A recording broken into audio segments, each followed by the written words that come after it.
tentang perkara-perkara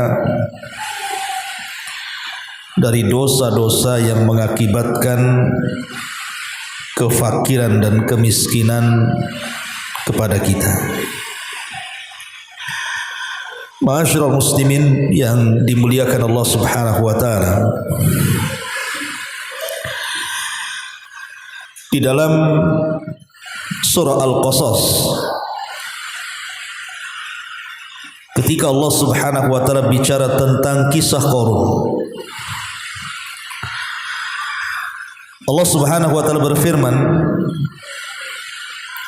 fa kharaja ala qaumihi fi zinatihi, maka keluarlah Qarun kepada kaumnya dengan kemegahan dan kekayaannya. Qala alladziina yuriduna al-hayata ad-dunya ya laita lana mithla ma utiya Qarun innahu ladzu haddin adzim. Maka orang-orang yang menginginkan kehidupan dunia, mereka berkata, mudah-mudahan kita mempunyai harta kekayaan seperti yang telah diberikan kepada Qarun. Sesungguhnya dia benar-benar mempunyai keberuntungan yang sangat besar. Wa qala alladziina utul ilma wailakum thawabullahi khairun liman amana wa amila salihan wa la yulaqqaha illa sabirun. Tetapi orang-orang yang dianugerahkan pengetahuan ilmu berkata, celaka kalian, ketahuilah bahwa pahala Allah lebih baik bagi orang-orang yang beriman dan mengerjakan kebaikan, dan pahala besar itu hanya diperoleh orang-orang yang bersabar.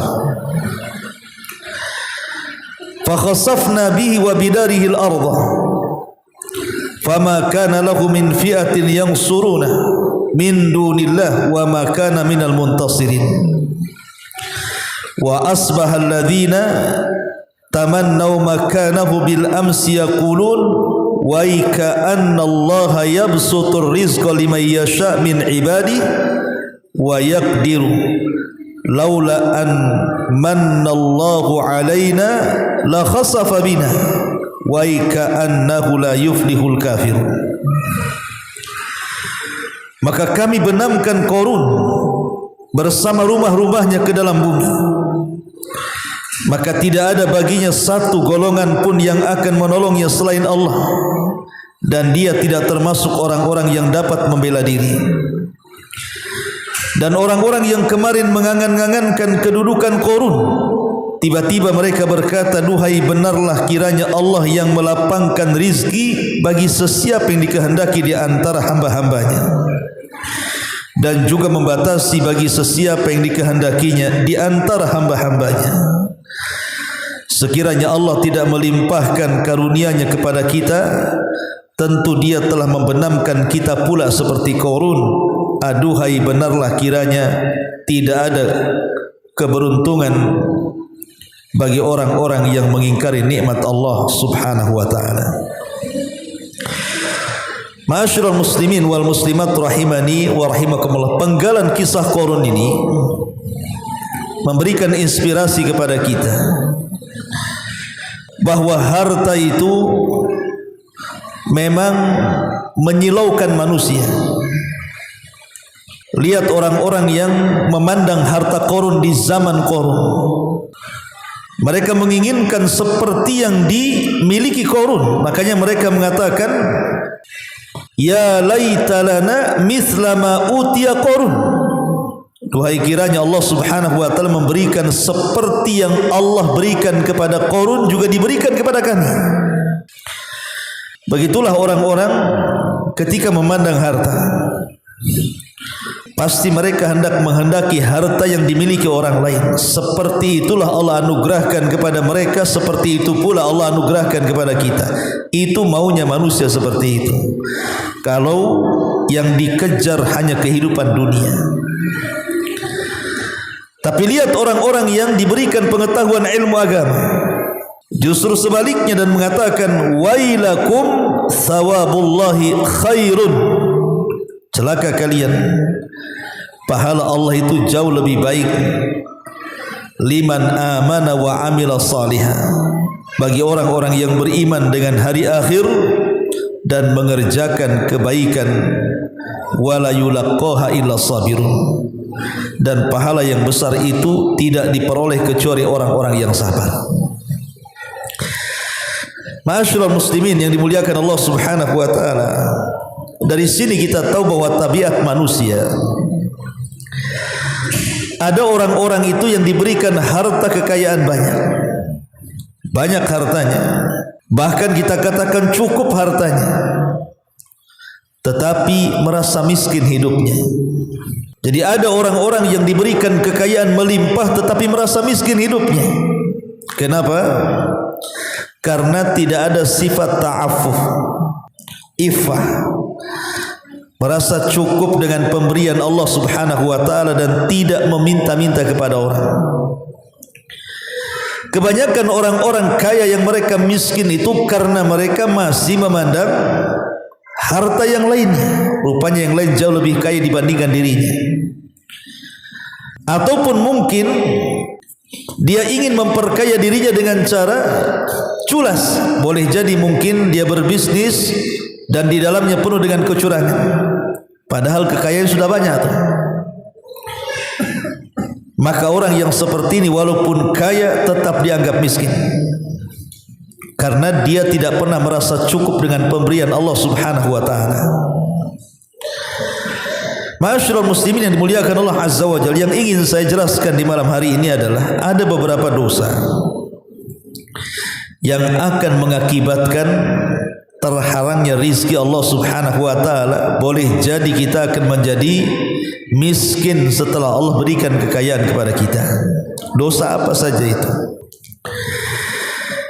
Yang pertama, kita tahu bahwa secara umum setiap dosa itu menghalangi rezeki. Secara umum setiap dosa itu menghalangi rezeki. Dan itu berdasarkan sabda Nabi sallallahu alaihi wasallam, innar rajul la yuhramur rizqu bi dzambi yusibuhu.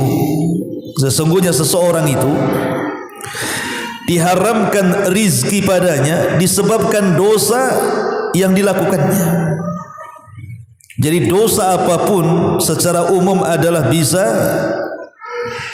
menjadikan rizki Allah Subhanahu wa taala terhalang kepadanya.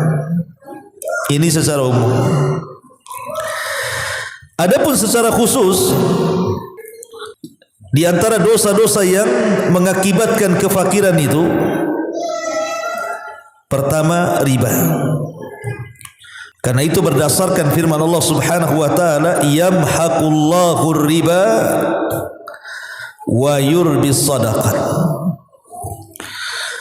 Allah Subhanahu wa taala akan menghilangkan keberkahan harta pada pelaku riba, tetapi Allah Subhanahu wa taala akan mengembangkan harta pada pelaku sedekah.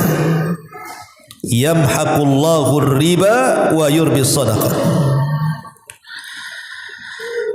Lihat di dunia ini banyak negara-negara tumbang ekonominya itu disebabkan karena riba.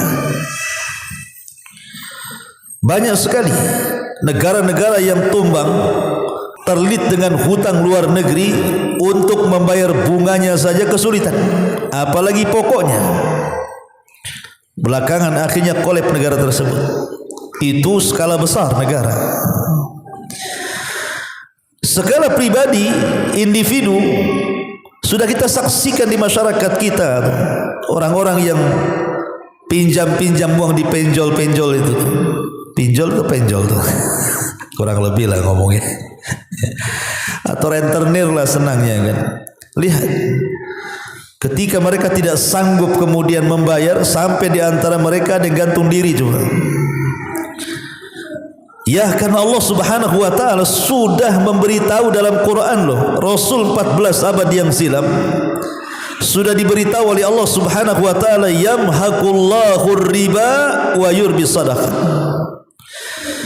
Maka kalau ingin terhindar dari kefakiran dan kemiskinan, jauhi riba. Ini dosa yang pertama. Dosa yang kedua, az-zina, berzina. Nabi SAW mengatakan dalam hadis Abdullah bin Umar radhiyallahu an dari Nabi SAW, az-zina yurithul faqra. Zina itu bisa mewarisi kefakiran. Zina itu bisa mewarisi kefakiran karena zina itu syahwat. Terkadang ada orang yang berani membayar berapapun untuk melakukan zina. Dia bekerja dari tanggal 1 sampai tanggal 30. Setelah gajian terkena syahwat zina, habis gajinya untuk berzina saja. Belum lagi kemudian mewarisi dengan berbagai macam penyakit, naudzubillah, yang sampai hari ini juga obatnya belum diketemukan, penyakit AIDS. Ini yang kedua. Kemudian yang ketiga, naqsul mikyal, mengurang-urang takaran dan timbangan. Karena Nabi SAW mengatakan dalam sebuah hadis, kata Nabi SAW, tidaklah sebuah kaum itu mereka mengurang-urang takaran dan juga mengurang-urang timbangan. Allah Subhanahu wa taala akan menimpakan 3 hukuman. Apa 3 hukuman itu? Pertama, Allah Subhanahu wa taala akan memberikan kepada mereka syiddatil maunah, sulitnya ekonomi. Sulitnya ekonomi. Yang kedua, akan ditimpa kepada mereka sinin paceklik yang berkepanjangan. Dan yang ketiga, kezaliman penguasa juga akan dikuasakan kepada mereka.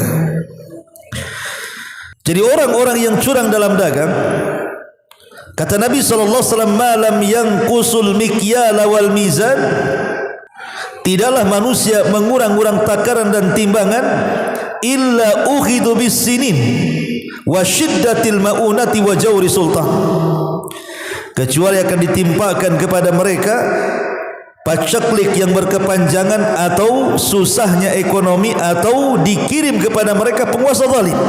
Subhanallah, 1 dosa 3 azab. Dosanya 1, mengurang-urang takaran, mengurang-urang timbangan, mengurang-urang meteran, curang dalam dagang. Tapi Allah kuasakan 3 azab. Pertama paceklik, yang kedua susahnya ekonomi, yang ketiga dikuasakan para pemimpin zalim. Maka ketika kemudian curang dalam berdagang, hakikatnya bukan membawa keuntungan, hakikatnya membawa kerugian, dan itu sebab kefakiran. Ini yang ketiga. Yang keempat, qat'ur rahim, memutus silaturahim. Karena orang-orang yang menyambungkan silaturahim itu sebab diluaskan rizki. Mafhum mukhalafahnya berarti orang yang mutus silaturahim bisa menyempitkan rizki. Kata Nabi SAW, man ahabba an yubsata lahu fi rizkihi wa yunsa'alahu fi atharihi falyasir rahimahu. Barang siapa yang hendak diluaskan rizkinya, wa yunsa'alahu fi ajalihi, dan dipanjangkan umurnya, falyasir rahimahu, hendaklah dia menyambungkan silaturahim. Kemudian juga di antara dosa yang kelima adalah kufur nikmat. Ketika kita tidak mengakui nikmat itu datang dari Allah, maka ini penyebab besar kefakiran. Karena Allah Subhanahu wa taala mengatakan, la in syakartum la azidannakum wa la in kafartum inna adzabi lasyadid. Kalau kalian bersyukur akan nikmat yang Allah anugerahkan kepada kita, Allah katakan la azidannakum, ku tambah nikmat kalian. Tapi jika kalian kufur, maka ku persiapkan azab yang pedih bagi kalian. Lihat kisah tadi Qarun, karena kekufuran dia kepada nikmat Allah Subhanahu wa taala, tidak menasabkan nikmat kepada Allah, justru menasabkan nikmat kepada dirinya. Dan dia mengatakan innama utituhu min ilmin indi, kekayaan ini kudatangkan karena kecerdasanku. Maka Allah mengatakan wa khassafna bihi wa bidarihil ardh, kami tenggelamkan Qarun dan seluruh kekayaannya, menunjukkan bahwa kufur nikmat membawa kefakiran.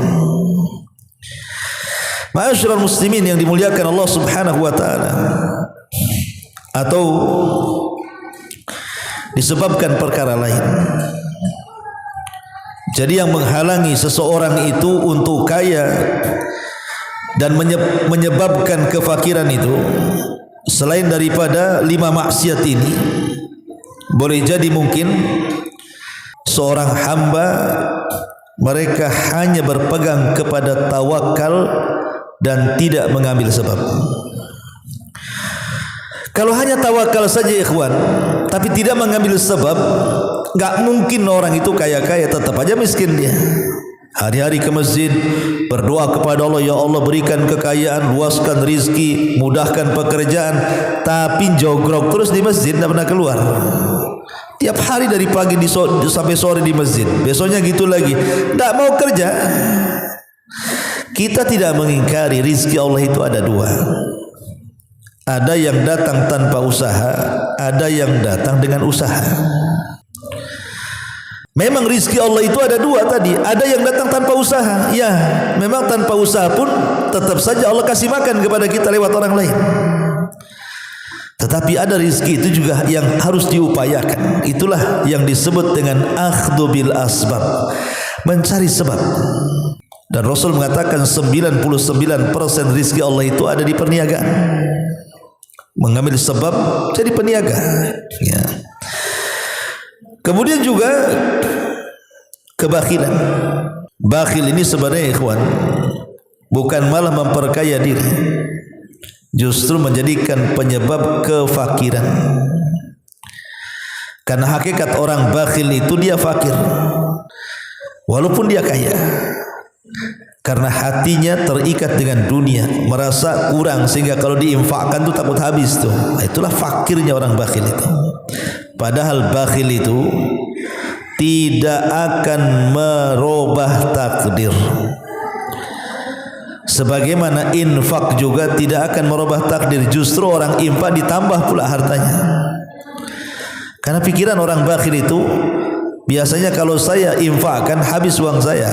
Itu paradigma sekuler namanya. Kalau dikeluarkan 1000 hilang 1000. Itulah orang bakhil. Padahal rizki Allah itu sudah ditentukan. Tidak mungkin berkurang karena kebakhilan. Enggak mungkin berkurang. Enggak mungkin bertambah karena kebakhilan, dan tidak mungkin berkurang karena diinfakkan. Itu kaidah. Ya. Jadi harta itu tidak mungkin berkurang karena infak, dan tidak mungkin bertambah karena bakhil. Kenapa? Karena sudah ditakdirkan Allah. Mau bakhil, mau medit, mau kikir, mau apa saja loh, kalau takdirnya segitu ya segitu, saya tidak mungkin nambah juga. Tapi sebaliknya orang infak itu, Rasul mengatakan ma naqasa min mali shadaqah, tidak mungkin harta yang disedekahkan itu berkurang, bal yazdad, bahkan akan bertambah. Termasuk juga at-tahawun fi ba'dil a'mal. Tahawun itu artinya meremehkan pada sebagian amalan-amalan allati tusaf bi annaha syirkun, yang disifati bahwa amalan-amalan itu kalau dilakukan bisa terjerumus kepada kesyirikan. Seperti bersumpah kepada selain Allah, menyembelih kepada selain Allah, berkeyakinan di sana ada selain Allah yang mendatangkan manfaat dan madarat, datang ke dukun dan begitu seterusnya. Ini menyebabkan kefakiran. Lihat di negeri kita kan, orang yang ingin kaya datang ke dukun. Sekarang yang kaya dukunnya atau orang yang datang ke dukun? Kan gitu. Dan di negeri kita ini paling banyak kan kasus-kasus dukun-dukun yang katanya bisa menggandakan uang. bisa menggandakan uang. Sebenarnya yang berganda itu uang dukunnya, karena makin banyak uang dia dari kita kan, uang kita pula habis tak berganda-ganda. Terakhir pula banyak korban di situ, ditipu oleh Pak Dukun. Kalau memang dukun itu bisa menggandakan uang, ngapain uang orang digandakan? Uang dia aja digandakan biar kaya. Logikanya nggak masuk. Ya. Ma'asyiral muslimin yang dimuliakan Allah Subhanahu wa taala. Kemudian juga lupa akan karunia Allah Subhanahu wa taala. Lupa akan karunia Allah Subhanahu wa taala sehingga akhirnya dia kurang bersyukur. Tidak qanaah bahasanya ya. Orang kalau qanaah ikhwan, menerima apapun pemberian Allah Subhanahu wa taala, walaupun secara kasat mata dia tidak kaya, hakikatnya dia sudah kaya. Walaupun secara zahir dia mungkin tidak seperti tetangganya, rumahnya bagus, mobilnya bagus, ini bagus, mungkin dia masih ngontrak. Tapi karena qanaah dia, qanaah itu artinya redha dengan pemberian Allah Subhanahu wa taala. Justru orang ini jauh lebih kaya dibandingkan orang kaya. Kenapa? Karena harusnya orang kaya itu tenang hatinya, sudah tidak disibukkan lagi mencari dunia kan. Tapi banyak orang kaya justru tidak tenang hatinya karena hatinya masih disibukkan mencari dunia. Tapi orang-orang yang hidupnya pas-pasan, tetapi karena dia redha dengan pemberian Allah Subhanahu wa taala, merasa lapang hidupnya. Pamannya contoh dia cari nafkah nih, entah jual ini, jual itu, atau jadi ojek atau apalah kan. Sudah merasa oh hari ini sudah dapat 300, sudahlah pulang, cukup hari ini. Sayang kalau saya habiskan nanti capek, tidak bisa ibadah, tidak bisa ikut ngaji. Kan uang ini sudah cukup untuk 2-3 hari makan, umpamanya. Kan hidupnya tenang kayak gitu. Ma'asyiral muslimin yang dimuliakan Allah Subhanahu wa taala. Kemudian juga yang menjadikan kefakiran adalah tarku ba'dil wajibat. Meninggalkan sebagian kewajiban. Seperti umpamanya meninggalkan salat, sibuk dengan mencari rizki. Justru ketika anda meninggalkan solat dan sibuk mencari rizki, itu bukan makin kaya, justru makin miskin. Kenapa demikian? Karena kita tahu bahwa solat itulah pintu daripada pintu-pintu rizki. Solat itu bukan menghalangi rizki, justru disitulah kuncinya. Kalau ingin dibukakan rizkinya, solat. Karena solat itu artinya silatul abdi wa rabbihi, hubungan hamba dengan Rabbnya. Dalam solat itu kita bisa meminta kepada Allah sebanyak-banyaknya rizki dari Allah Subhanahu wa taala. Makanya justru yang meninggalkan kewajiban ini mengakibatkan kefakiran, termasuk tasahulul abdi fi aqlil malil haram. Bermudah-mudahnya seorang hamba memakan makanan yang diharamkan Allah Subhanahu wa taala. Ma'asyiral muslimin yang dimuliakan Allah Azza wa Jalla, dan banyak lagi tentunya ya dosa-dosa dan perkara-perkara yang bisa menyebabkan seseorang itu terjatuh kepada kemiskinan. Nah, salah satunya juga sebagai tambahan adalah ketidakyakinan kita itu dengan rizki Allah. Ketidakyakinan kita dengan rizki Allah. Kalau orang punya keyakinan yang benar tentang rizki Allah Subhanahu wa taala, orang tidak akan mikir tentang masalah rizki. Kenapa? Wa ma min dabatin fil ardi illa 'ala Allah rizquha. Semua binatang yang melata itu sudah ditentukan rizkinya. Dia enggak akan mikir rizkinya. Yang penting saya kerja. Soal rizki dapat seberapa itu urusan Allah Azza wa Jalla. Karena tidak mungkin mentarget. Berapa banyak orang yang mentarget bulan ini harus dapat sekian, ternyata targetnya tidak kecapean. Atau betapa banyak orang-orang yang enggak terpikir targetnya sekian, tahu-tahu melebihi targetnya. Itu semua rizki dari Allah. Lah ini harus ditanamkan keyakinan yang saya tentang rizki Allah Subhanahu wa taala, supaya kita tidak menjadi fakir, tidak menjadi miskin. Kemudian jangan pernah meninggalkan isti'adzah, berlindung kepada Allah dari kefakiran. Karena fakir ini juga datang dari syaitan. Dan syaitan itu ada di mana-mana, memberikan was-was kepada kita, ya'idukumul faqra wa ya'murukum bil fahsya. Setan akan datang menghampiri kita dan mewaswasi kepada kita dengan kefakiran.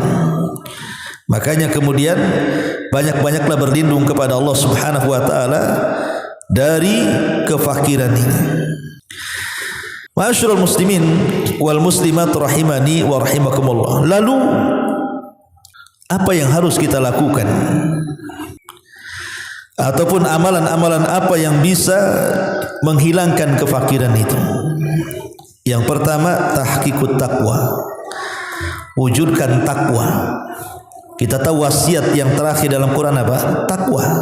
Karena ayat yang terakhir turun itu wattaqu yauman turja'una fihi ilallah. Bertakwalah kepada Allah karena sebuah hari yang semua manusia akan kembali kepada Allah. Ini akhir surat, akhir ayat yang turun kepada Nabi. Dimulai dengan kata-kata wattaqu, bertakwa.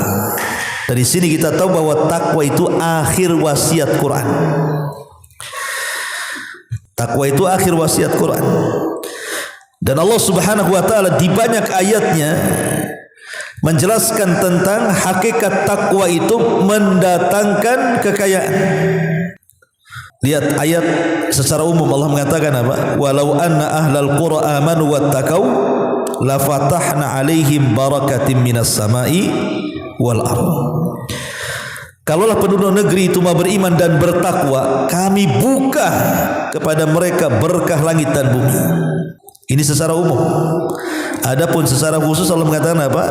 Wa man yattaqillah yaj'al lahu makhraja wa yarzuqhu min haitsu la yahtasib.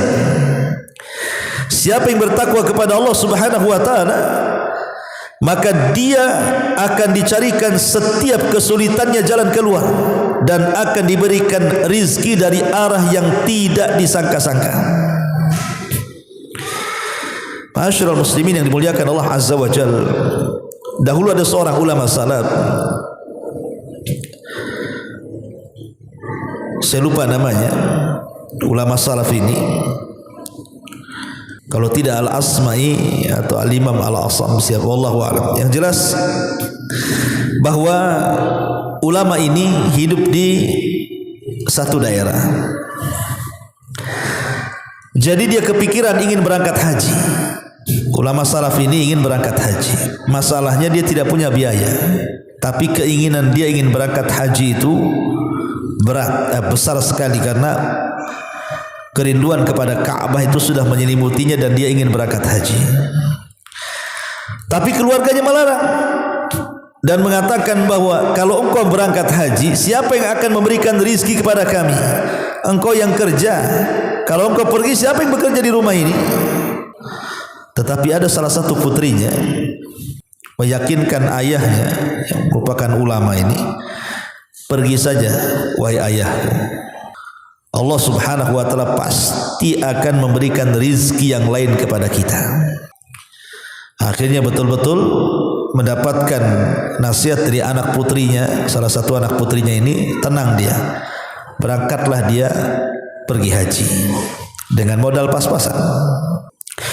Setelah kemudian dia pergi haji, akhirnya mulailah kemudian bekal yang ditinggalkan di rumahnya itu mulai menipis. Maka kemudian keluarganya yang lain menyalahkan anak putrinya ini yang mengatakan kepada ayahnya, pergi saja wahai abi, karena rizki kita ditanggung Allah katanya. Dimarahin sama keluarganya, sama saudara-saudaranya, gara-gara kamu bapak kita pergi, kita nanti ini 2-3 hari lagi mau makan apa ini katanya. Jadi disalahkan dia. Rupanya ketika itu sang khalifah sedang berjalan-jalan dan sampailah di kampung ulama tadi.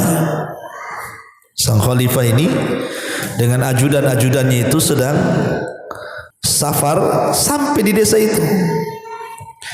Lalu Allah takdirkan kehabisan bekal, maksudnya kehabisan makanan, stok makanan dan minuman. Jadi dia ingin meminta air bersih ke salah satu warga yang ada di kampung itu. Maka kemudian di antara sang khalifah ini memberitahu bahwa ini kampung ulama fulan. Jadi ulama itu memang terkenal, ya sampai ke kerajaan gitu kan, yang berangkat haji ini. Maka kata sang khalifah, oh Rupanya dia di sini katanya. Iya.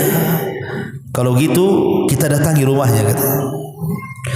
Akhirnya sang khalifah dengan ajudannya mendatangi rumahnya. Rupanya keluarganya menceritakan bahwa sang ulama sedang pergi haji.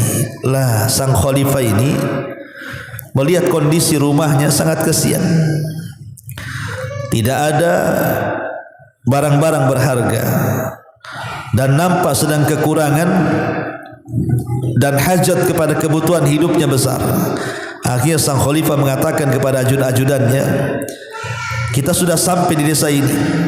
Kalau kalian ingin memuliakan ulama ini, ayo kita urunan, kita kasih uang biar dia layak hidupnya dan juga keluarganya.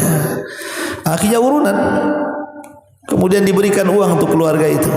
Kalau khalifah pergi, apa kata si putrinya tadi yang sudah disalahkan tadi?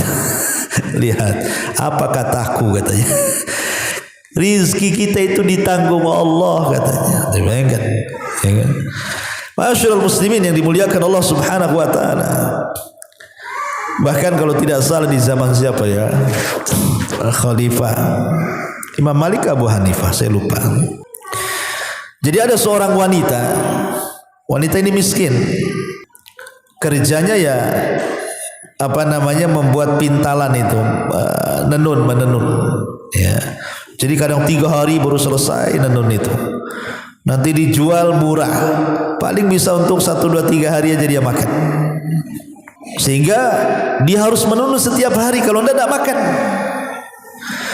Jadi satu hari dia sedang menenun dan hampir selesai, siap dijual tuh tenunannya itu. Allah takdirkan ketika dijemur tenunannya itu, datang burung besar. Diambillah tenunan ini, dibawa terbang. Bawa terbang, mau dijual hilang lah, dibawa terbang burung. Akhirnya menangislah wanita ini, karena kainnya dibawa terbang burung. Mungkin mau untuk sarang dia atau kan, nggak tahu juga kan. Jadi akhirnya kemudian dia mengadu kepada Imam Malik Abu Hanifah, antara itulah, ya lupa saya kisahnya. Tapi antara Imam Malik atau Abu Hanifah mengadu kepada salah seorang ulama ini tentang kenapa kok sial sekali dia gitu kan. Sudah capek-capek 3 hari nenun, tiba-tiba kemudian tenunan itu diambil burung. Apa seperti nasibku? Maka sang ulama mengatakan dan menenangkan, tidak, rizki itu ditanggung Allah. Kalau memang itu rizkimu, tidak akan kemana katanya. Tiba-tiba selepas itu datanglah 3 orang kepada imam ini, pada sang ulama ini. Kemudian menceritakan tentang perjalanan dia. Jadi dia 3 orang ini seorang peniaga, orang kaya, peniaga, berada di perahu. Qadarullah kemudian perahunya bocor, bolong dan hampir tenggelam. Ketika kemudian sibuk membuang air dari perahu itu karena tidak ada barang-barang untuk menyumpelnya, tiba-tiba jatuh dari langit kain. Kain, rupanya kain itu kain yang dibawa burung tadi, jatuh ke kapal itu. Masya Allah, ini 3 pengusaha tujar ini beruntung sekali. Langsung diambil kain itu, disumpelkan ke perahunya. Selamatlah 3-tiganya. Kemudian datanglah kepada sang imam dan mengatakan, ya imam, kami bertiga hampir mati. Kalau bukan karena kain, dibawa kain ini, dan kami sudah bersumpah siapa pemilik kain ini katanya. Kami sudah bersumpah akan memberikan setiap kami 1000 dinar. Berarti kalau 3 orang ya 3000 dinar katanya. Kata wanita, itu kainku itu yang dibawa burung kan. Akhirnya dia dapat 3000 dinar, coba. Kainnya balik, dapat lagi 3000 dinar kan.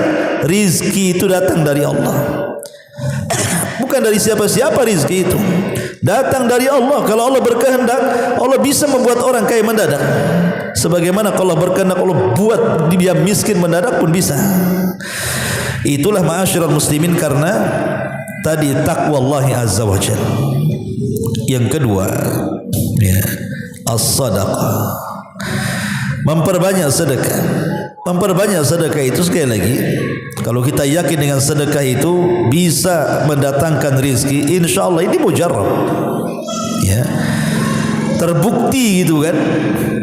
Banyak kok para pedagang-pedagang kaya raya itu, mereka usahanya berkah luar biasa, rupanya karena mereka rajin sedekah. Karena Nabi SAW yang mengatakan mana naqasa min mali sadaqah bal yazdad bal yazdad bal yazdad. 3 kali Rasul mengatakan bal yazdad. Tidak mungkin berkurang harta yang disedekahkan, bahkan bertambah dan bertambah. Ini yang kedua. Kemudian yang ketiga, al-ibtiad anidz dzunub, jauhi dosa. Karena tadi saya katakan di awal, dosa inilah yang menyebabkan kefakiran. Maka ketika kita berusaha menjauhi dosa, maka itu sebab terbukanya kekayaan. Kemudian juga at-taqarrub ila Allah bid-du'a, mendekatkan diri kepada Allah Subhanahu wa taala dengan doa. Minta kepada Allah, bangun pada setiap sepertiga malam akhir di waktu-waktu mustajab di tempat-tempat mulia, minta agar diluaskan rezekinya. Maka Allah Subhanahu wa taala tidak mungkin menyia-nyiakan hamba-hamba yang berdoa. Kemudian juga at-tawakkul, bertawakallah kepada Allah Subhanahu wa taala, sandarkan hati hanya kepada Allah, jangan meminta kecuali kepada Allah, jangan menyandar kecuali kepada Allah. Siapapun yang bersandar kepada selain Allah, pasti dia tidak mungkin sukses dunia dan akhirat. Maka sandarkan kepada Allah Subhanahu wa taala, termasuk birrul walidain. Berbuat baik kepada orang tua yang orang tuanya masih hidup itu sebab kekayaan. Tapi sebaliknya, orang yang durhaka kepada orang tua justru itu sebab dihilangkan berkah dalam rizki, terkadang bisa sampai kepada taraf kefakiran. Naudzubillah. Termasuk juga al-budu an akli malil haram, jauhi memakan harta yang diharamkan Allah Subhanahu wa taala, karena itu akan menghilangkan berkah, bahkan bisa mengakibatkan kefakiran. Kemudian juga as-sidqu baina syurakah, jujur ketika bermuamalah. Karena Rasul mengatakan, apabila dua orang berjual beli, kalau dua-duanya jujur, burikalahuma, Allah berkahi rizki keduanya. Artinya Allah tambah rizki keduanya. Termasuk juga al-qiyam bil a'mal fil awqatil baqirah. Kalau ingin kaya, ya bangun pagi-pagi. Ketika barokah itu turun, Rasul mengatakan, Allahumma barik li ummati fi bukuriha, ya Allah berkahi umatku di waktu pagi. Berarti orang yang bangun di waktu pagi diberkahi hartanya. Diberkahi artinya bisa dalam bentuk diluaskan hartanya, atau mungkin hartanya tidak banyak tetapi cukup bagi kehidupannya karena berkah. Karena kaya itu bukan karena zahir banyak harta, kaya itu adalah ghinal qalbi, karena hati yang kaya sehingga harta sedikit menjadi cukup bagi dia. Tapi ketika kemudian hati sudah tidak kaya, hati pula miskin, maka walaupun kekayaan ada di tangannya percuma saja, karena dia tidak pernah merasa kaya. Sebagaimana yang sudah jelaskan di muqaddimah tadi, ada orang kaya tapi tidak merasa kaya, miskin terus. Tapi ada orang miskin seolah-olah dia orang kaya, karena dia redha dengan pemberian Allah Subhanahu wa taala.